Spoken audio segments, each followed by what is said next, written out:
जी अस्सलाम वालेकुम। मैं हूँ अवैस सलीम और मेरे साथ हैं जावेदुर रहमान इस्लामाबाद से। आज हम थोड़ी सी बात करेंगे, ये जो ज़िमनी इंतखाबात हुए हैं पाकिस्तान में, बड़ा शोर था इसका कि पीटीआई को एक दफ़ा फिर अपनी सियासी ताकत दिखाने का मौका मिलेगा। क्या ऐसा हो सका है? फिर उसके बाद जो है वो थोड़ी सी हम कौमी असम्बली की और हुकूमत की भी बात करेंगे कि वो किस डगर पर जा रही है। अदालत के हवाले से काजी फायज ईसा पर जो है, अब हमारी तो बिसात नहीं है कि हम इल्जामात कह सकें, लेकिन उंगलियां बहरहाल लौट सकती हैं उन पर, उनके फैसलों पर। उनकी एक्सटेंशन की भी बात हो रही है, उसमें कितनी हकीकत है? ये तमाम जो मौजूआत हैं आज की हमारी नशस्त में शामिल होंगे। तो जावेद साहब, मेरा ख्याल है कि ज़िमनी इंतखाबात क्योंकि ताज़ा ताज़ा हैं, तो उस पर ही हम शुरू करते हैं। जब 8 फरवरी को आम इंतखाबात हुए थे, तो हमने देखा कि उसके बाद ख़ास तौर पर पीटीआई और दीगर जमातों की तरफ से भी जो है वो एक इल्ज़ामात का सिलसिला शुरू हुआ। मुस्लिम लीग नून ये कहती पाई गई कि जी हमारी नशस्तें जो हैं हमें हरवाई गई हैं। जो मौलाना फजलुर रहमान हैं उन्होंने ये इल्ज़ामात लगाए। इवन पीपल्स पार्टी जो थी वो इस हवाले से खुश नहीं थी। पीटीआई तो खैर पहले ही वो जिसको कहते हैं कि मुश्किलात का शिकार थी। तो अब ये जो ज़िमनी इंतखाबात के नताइज आपके सामने आए हैं, जिसमें तवक्कुआत के बरक्स पीटीआई को इतनी अच्छी कारकर्दगी का मुजाहरा नहीं कर सकी। इवन गुजरात की जो नशस्त थी वो परवेज इलाही साहब नहीं जीत सके। तो कैसे देखते हैं आप इन नताइज को? बहुत शुक्रिया अवैस सलीम साहब। मेरा ये ख़्याल है कि ये जो 21 अप्रैल के जो इंतख़ाबात हुए हैं, ये 9 फरवरी को जो 8 फरवरी के जो इंतख़ाबात थे, ये उसके वैसे आफ्टर शॉक्स 9 कह फरवरी सकते भी हैं। ठीक ही है, क्योंकि 9 फरवरी पार्ट 2 था उन इंतखाबात का। जी, बिल्कुल। ये बिल्कुल उसके आफ्टर शॉक्स हम कह सकते हैं कि उसी तरह का इसमें 2-3 चीज़ें हम उससे मुमताज़ कर सकते हैं। वो ये था कि इसमें टर्न आउट जो था, वो उस किस्म का नहीं रहा। लोग उस तरह से निकलते हुए ख़ास नज़र नहीं आए। हम्म। धांधली का जो बात है, वो इस इंतखाबात की उससे ज़्यादा नज़र आएगी। अब आप इन दोनों देखिएगा। को मेरा ख्याल है हम अलग-अलग करके इस पर बात करें। पहली बात तो यह है टर्न आउट। टर्न आउट हमने देखा है कि ज़िमनी इंतखाबात में अमूमन कम ही होता है। मेरा ये ख्याल था कि जो 8 फरवरी के इंतखाबात हैं उसमें लोगों में कॉन्फिडेंस आया है कि हम वोट से तब्दीली ला सकते हैं। क्या आपको लगता है कि उसके बाद के ये जो 2 ढाई महीने गुजरे हैं, इसमें उस जोशो खरोश में कुछ कमी हुई है? क्योंकि लोगों ने, खासतौर पर पीटीआई के हामियों ने, ये देखा कि उनका नतीजा तो कोई उनके हस्बे मंशा निकला नहीं। इमरान खान साहब जेल से बाहर आए नहीं, उनकी मर्जी की हुकूमत वफाक में और पंजाब में बनी नहीं। तो क्या उसकी वजह से वो कुछ मायूस हुए हैं आपके ख्याल में? जी, बिल्कुल, वो जिस तरह से आपने कहा कि इनका एतमाद बढ़ा, मैं ये समझता हूँ कि इनका एतमाद टूटा हम्म। 8 फरवरी के इलेक्शंस के बाद, कि वोट डालने के बाद, इतनी तादाद में वोट पड़ने के बावजूद जो नताइज सामने आए, वो उसको जिस निगाह से देखा जा रहा है, वो आपके सामने है। इस दफ़ा भी वही कन्फ्यूजन थी उसी तरीके से कि पीटीआई के लोग हैं, सुन्नी इत्तेहाद कौंसल के नाम से जाने जा रहे हैं, उनको जाके ढूँढना है, उसके ऊपर जाके आपने मोहर सख्त करनी है। अभी से आपने झलकियाँ देखी होंगी जो टीवी हम्म। पे चल रही हैं, उसके अंदर क्या बात की जा रही है? वो ये कहा जा रहा है कि फॉर्म 45 और फॉर्म 47 का जो 8 फरवरी के इलेक्शन में रहा था, वो यहाँ भी है। इस दफ़ा ये किया गया कि उनके ऊपर सिग्नेचर जो है पहले से करा लिए गए, प्रिजाइडिंग ऑफिसर उन लोगों के। वो यानी सबसे आखिर पे यानी कर ये जो दूसरा आपका धांधली वाला एंगल था, मैं 8 फरवरी के इंतखाबात में मैंने ये तबसरा किया था कि पिछली दफा कुछ नशस्तें ऐसी थीं जिसमें जो वोटों का फर्क था वो बड़ा कम था। को 15-20 नशस्तें ऐसी थीं 2018 में, नून लीग वाले उनको अपना क्लेम करते थे, पीटीआई वाले अपना क्लेम करते थे। तो इस दफा जो 2024 के 8 फरवरी के इंतखाबात है, उसमें यार लोगों ने सोचा कि इकट्ठा ही कोई 50-60 हजार लाख का फर्क डाला जाए ताकि ये झगड़ा ही खत्म हो जाए। अच्छा, उसके बाद नया झगड़ा शुरू हो गया फॉर्म 45 और 47 का। तो इस दफा आप ये कह रहे हैं कि जो है वो झगड़ा फॉर्म 45 में ही खत्म करने की कोशिश की गई है, कि वो जो अंग्रेजी में कहते हैं कि nip the evil in the bud. इस दफ़ा ये आपने तो अंग्रेज़ी की एक अच्छी इस्तिलाह इस्तेमाल की और मैं इसको ये कहूँगा मक्खी पे मक्खी मारने वाली बात हम्म। की गई। उन्होंने कहा कि ये ज़्यादा तबसरा जो होता है ये फ़ॉर्म 45 का होता है, उसके ऊपर पहले ही सिग्नेचर इनके करवा लिए जाएँ। हम्म। नताइज आने के बाद जब नताइज लिखे जा चुके होते हैं, जो इसके ऊपर बात हो रहे हैं, अभी इल्ज़ामात हैं, वो कोई सबूत उसके अभी ये साबित नहीं हो सका, जो अभी तक जो बात चल रही है हमें वैसे और ये जावेद साहब किसी चलेगी। दिन ना इस पे भी बात करनी चाहिए कि हम 2018 में हम बड़ा इंतखाबात पे वो सुनते थे कि जी बड़े इल्जामात हैं, लेकिन उसके बाद कितने मुकदमे एक्चुअली इलेक्शन ट्राइब्यूनल्स तक गए। इससे पहले 2013 में भी ऐसे ही था। अब हमें 2024 के इंतखाबात के बाद भी शोर पड़ा है, लेकिन कितनी जमातों के कितने उम्मीदवार एक्चुअली अपना मुकदमा लेके अदालत में गए हैं, ये देखना बड़ा दिलचस्प होगा।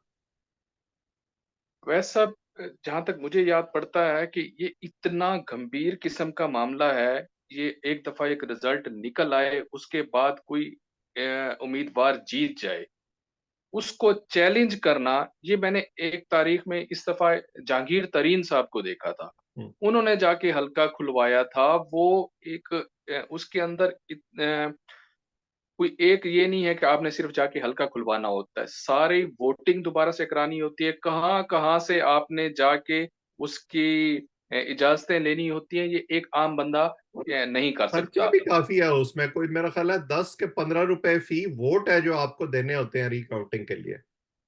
जी, बिल्कुल। इन्हीं चीज़ों को देखते हुए वो जहांगीर तरीन साहब ही कर सकते थे या इस किस्म के जो और लोग हैं वो कर सकते हैं। हम्म। और उसके अंदर ख़्वारी बहुत ज़्यादा है, इतना लंबा अरसा गुज़र जाता है कि वो बंदा कहता है कि यार इससे अच्छा है कि बस वो हारे कासिम हुए हैं, सूरी वो इतना साहब ही पूरे काफ़ी। 3.5 साल गुजार गए और उनके उसका मुकदमे का फैसला नहीं हुआ। जी। अब ये मामलात मैं ये समझता हूँ कि ये रिज़ल्ट भी आ जाएँगे। नून लीग की भारी अक्सरियत एक और ज़्यादा उन्होंने असेंबली के अंदर और हो जाएगी। हम्म। उसकी वजह से जो आपकी असेंबली है या ये जो दूसरी जगह हैं असेंबली और असेंबली से बाहर, आप देखिएगा कि हंगामों की सूरत-ए-हाल ये बढ़ती जानी है। ये ना थमने वाला एक सिलसिला शुरू हो चुका है। हम्म। ये तमाशा कब खत्म होगा नहीं समझ आ रहा, किस ढब खत्म होगा ये भी समझ नहीं आ रहा। हम्म। और ये तमाशा क्यों बुना चले जा रहा है, ये किस हम कौमी असेंबली में बात कर ही लेते हैं ना, इसी हवाले से ये एक अच्छा मेरा ख्याल है सेगवे है उस तरफ जाने का। पिछली दफा जब हमने गुफ्तगू की थी तो उस वक्त ये जॉइंट सेशन बुलाया जा चुका था, लेकिन जरदारी साहब का खिताब नहीं हुआ था। आपने इस खदशे का इजहार किया था कि इसमें हंगामा आराई होगी, और हमने देखा कि अ, अच्छी भली जो है वो अपनी फ्रस्ट्रेशन का और एजिटेशन का मुजाहरा किया अपोजिशन जमातों ने, पीटीआई ने खास तौर पर। तो अब क्या लगता है आपको कि ये टोन सेट हो गई है, अब ये ऐसे ही रहेगा, कोई किसी को काम नहीं करने देगा, कोई किसी की तकरीर नहीं सुनेगा? अच्छा इसमें 2 चीज़ें हैं जिसके ऊपर हम बात कर सकते हैं। हम्म। एक तो ये है कि पीटीआई ने अभी ये सोचना है कि उन्होंने एग्रेसिव टोन रखनी है या नहीं। हम्म। अच्छा पीटीआई की जब हम बात करें, तो ये ज़हन में रखें कि पीटीआई अंदरूनी बिकरिंग जो अंदरूनी जो उनके मामलात हैं, वो बहुत ज़्यादा बिगड़ चुके हैं। हम्म। खान साहब की बातें बाहर जो आ रही हैं, खान साहब को ट्रस्ट डेफ़िसिट हो गया कि यार मेरी बात सही तरह बाहर जा भी रही है या नहीं जा रही। जो एक बात सामने आई है जिसका आगे जाके हम ज़िक्र करेंगे वो उन्होंने जो ख़त लिखा है चीफ जस्टिस साहब को। काजी साहब को बिल्कुल। बाकी जी, एक बाकी जो बातें हैं, वो कहते हैं कि उस तरह से हो नहीं पा रही। हम्म। जो उनके पुराने मेंबर्स थे, उनसे जब हम बात करते हैं, वो अभी भी खुल के बात नहीं कर सकते। वो कहते हैं कि इस तरह जो अभी हमारी साख बची हुई है, जो यूनिटी बची हुई है, वो ही कहीं बिल्कुल ही ना बैठ जाए। हम्म। अब दूसरी जो आपने बात की कि किस तरह से ये एग्रेसिव टोन वाला इन्होंने अभी भी फैसला करना है कि हम कर सकेंगे या नहीं कर सकेंगे। ये दूसरी तो खैर उनके सोशल मीडिया से भी, उनके लीडरों के बयानात से भी जो असेंबली के बाहर देते हैं, उससे भी ये अंदाजा होता है कि वो अभी फंसे हुए हैं इस दौरान में कि गुड कॉप किसने बनना है और बैड कॉप किसने बनना है। जी बिल्कुल, उनकी मैं ये समझता हूँ कि इतनी बेयकीनी की सूरत-ए-हाल से वो गुज़र रही हैं, उन्हें ये नहीं समझ आ रहा कि हमने किसकी बात माननी है और कौन हमारी सफ़ों के अंदर वो जिस तरह से इन्हें फैसल वाडा ने कहा था कि कुछ बिच्छू हैं, कुछ साँप हैं, कुछ ऐसे हैं। अब ये उनको तलाश करते फिर रहे हैं, हर किसी को शक की निगाह से देख रहे हैं। कोई लीडर इनका गौहर साहब जो हैं उनको सही तरह से वो मानते नहीं है। असद कैसर साहब को वो देखते हैं, कहीं ये कहाँ किस फ्रीक्वेंसी से बोल रहे हैं उन्हें सही समझ आ रही होती। मरवत साहब को हटा दिया गया, उनको यही वो पहले बहुत ज्यादा सामने आ रहे थे पीटीआई का के नाम के ऊपर। हम्म, अब वो उनके फोकल पर्सन नहीं रहे। ये सारी चीजें जब तक खान साहब अंदर रहेंगे या उनकी बात बाहर नहीं आएगी, ये सिलसिला इसी तरीके से रहेगा। हम्म, अब आपने बात की कि असेंबली की, असेंबली के अंदर बेयकीनी की सूरत हाल, इसमें कोई शक नहीं है। ये पहली दफा हुआ है कि आजाद मेंबरान इतनी बड़ी तादाद के अंदर मौजूद हैं, लेकिन उनकी सुनवाई नहीं है। हम्म, अपोजिशन लीडर भी, मैं ये समझता हूँ कि कमजोर तरीन अपोजिशन अपोजिशन लीडर है इस वक्त नेशनल असेंबली के अंदर। होता क्या था, अपोजिशन लीडर और लीडर ऑफ हाउस और लीडर ऑफ अपोजिशन, ये दो लोग ऐसे होते हैं जब मर्जी चाहे खड़े हों और बात करें और जितनी देर बात करें। लेकिन अब क्या देखते हैं कि उमर अयूब साहब कोशिश कर रहे होते हैं फ्लोर लेने की, उन्हें नहीं मिल पा रही होती है। हम्म। अच्छा, आपने हंगामा आरई की बात की। वो चाहे मुझे वो अवैध चाहे साहब, फ्लोर हो या स्पेस हो, वो नहीं मिल रही पीटीआई को आजकल। जी बिल्कुल नहीं मिल रही। देखें, कोई ऐसा अब तक 4 इजलास हो चुके हैं, ये 5 इजलास, ये आज का इजलास भी मिला के, कोई ऐसा इजलास नहीं है जिसमें हंगामा आ रही की सूरत हाल ना हो। जॉइंट सेशन में जो हुआ, हमने आपस में ये पहले हमने ये डिस्कस कर चुके थे, ऐसा होना है और वैसा हुआ।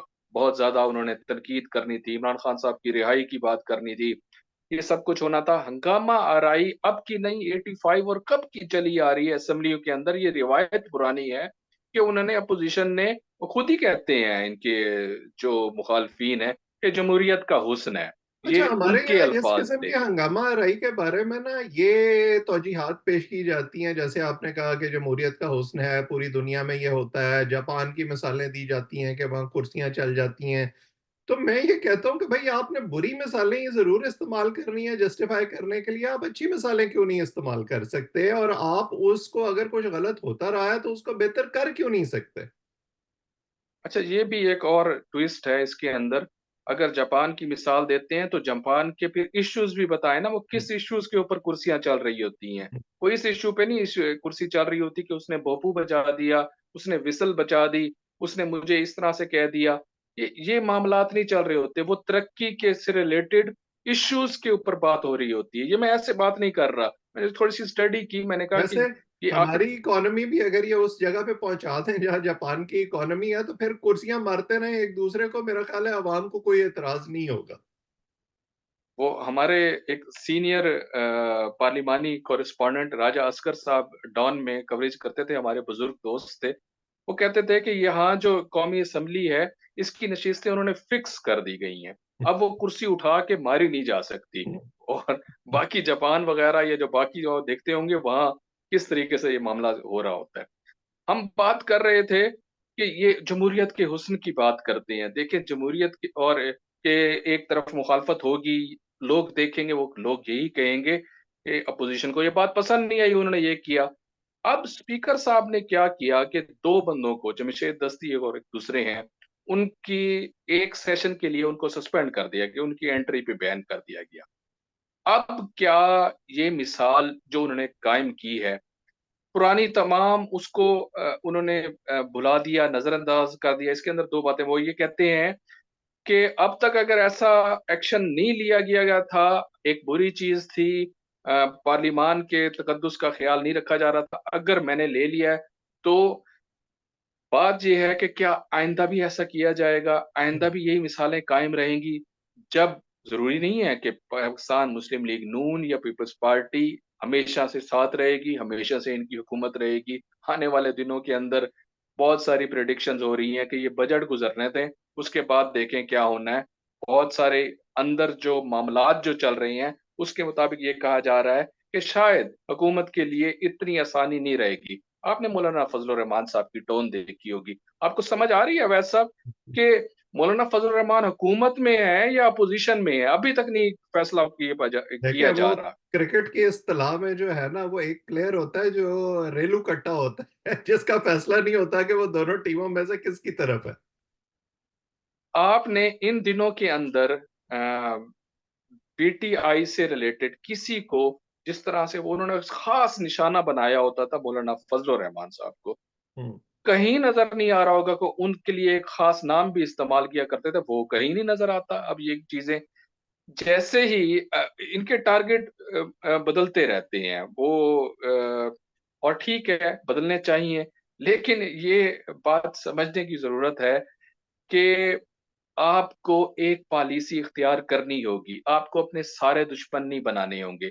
कहीं जाके आपको अपने साथ चौमुखी लड़ाइयों से कभी फायदा नहीं होता। हम्म। इस तरह से हो ही नहीं सकता कि आप सारी दुनिया को अपना दुश्मन बना लें और कहें कि ये होता है लीडर। ऐसा लीडर नहीं, ऐसा लीडर की मिसालें कहीं इस तरह से नहीं होती। कम से कम सियासी मैदानों के अंदर कहीं मुफाहमत होती है, कहीं वो आप ये बात इस पे अक्सर इस किया पे करते। वैसे मैं सोच रहा हूँ कि कल की जो नशिस्त है ना, उसमें हम बात करें जरा तफसील से कि इमरान खान साहब की सियासत और उनकी पार्टी का मुस्तकबिल क्या है और किन वजूहात से है वो आज जहाँ खड़े हैं, उसमें उनकी अपनी गलतियां कहाँ है। ठीक है, एक एस्टेब्लिशमेंट का रोल तो है ही है। बहरहाल थोड़ा सा आगे चलते हैं, और ये जो आपने बीच में कहा कि उनको स्पेस नहीं मिल रही पीटीआई को, इलेक्शन के नताइज में भी हमें नजर आया जहां से हमने बात शुरू की आज। तो ये जो हम डील की बातें सुन रहे थे कि जी खान साहब फौरन बाहर आने वाले हैं, बातचीत हो रही है, डील हो रही है, अगर वाकई ये सारा कुछ हो रहा होता तो फिर खान साहब को ये जो खत उन्होंने लिखा है काजी फायज ईसा साहब को, हमारे चीफ जस्टिस को, ये लिखने की जरूरत तो पेश ना आती। देखिए, खत के अंदर, वो खत को मैंने जरा तफसीली देखा कि मुझे भी ऐसा लगा कि इस खत के अंदर बहुत सारी चीजें, ये तो खत के अंदर वो वही चीजें चल रही है ना। उन्होंने कहा है कि ज़िमनी जो इंतखाबात हैं उनकी शफाफियत को देखा जाए। उन्होंने कहा है कि जो हमारी रिजर्व सीट नेशनल असम्बली के अंदर है उसको देखा जाए। नवाज शरीफ साहब को नैब ने छुटकारा दे दिया, उसके अंदर किस तरह से होगा। 6 जजेस का पिछले दिनों जो वाकया हुआ था, उ- उस मामले को देखा जाए, और उसके अलावा उन्होंने बाबर नगर का जो इंसिडेंट है, इससे मुतालिक ये बातें की हैं। ये जो सारी शिकें हैं, इनके ऊपर तो आपके अदलिया में कहीं ना कहीं कुछ ना कुछ चल रहा होता है। हम्म। मैं ये समझता हूँ कि ये जो खत है, ये किसी तौर पे जो पीछे जो बातें चल रही हैं उस पे असरअंदाज उस तरह से नहीं होगा। खान साहब को या किसी ना किसी सूरत में थोड़ा सा रिलीफ कहीं ना कहीं मिलना जरूर वाला है। वो खान साहब की मोहब्बत में नहीं मिलने वाला, ये एक अलहदा डिस्कोर्स है। वो किसकी मोहब्बत या किसको सबक सिखाने के लिए मिलने वाला है, ये बजट गुजरने दें, उसके बाद आप देखिएगा कि खान साहब तो इस खुशी से शायद आ जाएंगे, बनी गाला आ जाएंगे या कहीं और आ जाएंगे। और बाकी लोग जो थोड़ा सा बाकी लोगों से मुराद आपके पाकिस्तान मुस्लिम लीग नून और पाकिस्तान पीपल्स पार्टी की मौजूदा हुकूमत है, वो इतने सुखी या सहल तरीके से अपनी हुकूमत नहीं कर पाएंगे। हम्म। इसको मैं जब रीड करता हूँ मौलाना फजल रहमान साहब को, फिर मुझे ये चीजें समझ आती हैं कि ये ऐसा क्यों हो रहा है। मौलाना हम्म। फजल रहमान साहब कभी भी ऐसी लूज बॉल ऐसे नहीं कराते। यानी आप ये कह उन्हें भी रहे उनके हैं आसान अल्फाज में कि मौलाना जो है वो कोई लोन वुल्फ नहीं है, उन्हें भी कहीं ना कहीं से बैकिंग है। मौलाना साहब के मुतालिक तो ये बातें हमेशा ये होती हैं कि जब मौलाना साहब ये बात कर दें तो समझ जाया करें कुछ ना कुछ होने वाला है। इससे तो वो किसी जमाने में ये एमक्यूएम और जमात इस्लामी के बारे में कहा जाता था। अब तो एमक्यूएम बड़े सुकून में है, उनको तो रोज एक नई मिनिस्ट्री मिल जाती है और हुकूमत भी मिल चुकी है, 18-20 उनके एमएनएज भी बन चुके हैं। तो वो अब जरा इतबार सुकून में है। लेकिन मामला आपके मौलाना साहब का है, और मौलाना साहब को जब सुकून मिलेगा, जब वो सही तरह से इक़्तिदार का हिस्सा लेंगे, उसके मज़े लेंगे। और दूसरी बात जो सबसे बड़ी है, वो ये है कि ये ये जो जितनी भी पॉलिटिकल पार्टीज़ इस टाइम ये जो बात कर रही हैं, इन्होंने सबक नहीं सीखना। हम्म। इन्होंने अब मौजूदा दौर के अंदर ये समझ रही हैं कि सारे मामला ठीक हो चुके हैं और पीएनए जो 9 सितारों वाली तंजीम है, उस किस्म की तर्ज के ऊपर दूसरी तंजीमें अब मौजूदा दौर में ना बनाई जाएँ, जिसका इशारा पीपल्स पार्टी ख़ुसूसी तौर पे कर रही है। इन्हें भी सोचना चाहिए कि जब ये अपोज़िशन में जाते हैं या इनके हाँ, ऊपर उस गर्द वक्त का ये पौ उस तरह की तंजीमें बनाने पे फौरन तैयार हो जाते हैं। ये वही सूटेबिलिटी का मसला है ना जावेद साहब, कि जब हम इक्तदार में हैं तो तरजीहात और हैं, जब हम अपोजिशन में हैं तो तरजीहात और हैं। और आपने मसले की निशानदेही खुद ही कर दी है कि हमारी सियासी जमातों ने सबक नहीं सीखना, और मसला ये है कि हमारी जो गैर सियासी जमात है उसने भी सबक नहीं सीखना। इसलिए हम इसी दायरे के सफर में जो है वो मुसलसल गर्दिश करते रहते हैं और मामलात जो है वो किसी नहज पर पहुंच नहीं पाते। बहरहाल हम इन तमाम चीज़ों पर गुफ्तगू का सिलसिला जारी रखेंगे और आपके सामने लाते रहेंगे। आप इस चैनल को सब्सक्राइब करें ताकि हमारी बातचीत आइंदा भी आप तक पहुंचे। कमेंट सेक्शन में अपनी राय से भी ज़रूर आगाह किया करें। जावेद साहब, वक्त देने के लिए आपका और जो लोग हमें देख रहे हैं सबका बहुत बहुत शुक्रिया।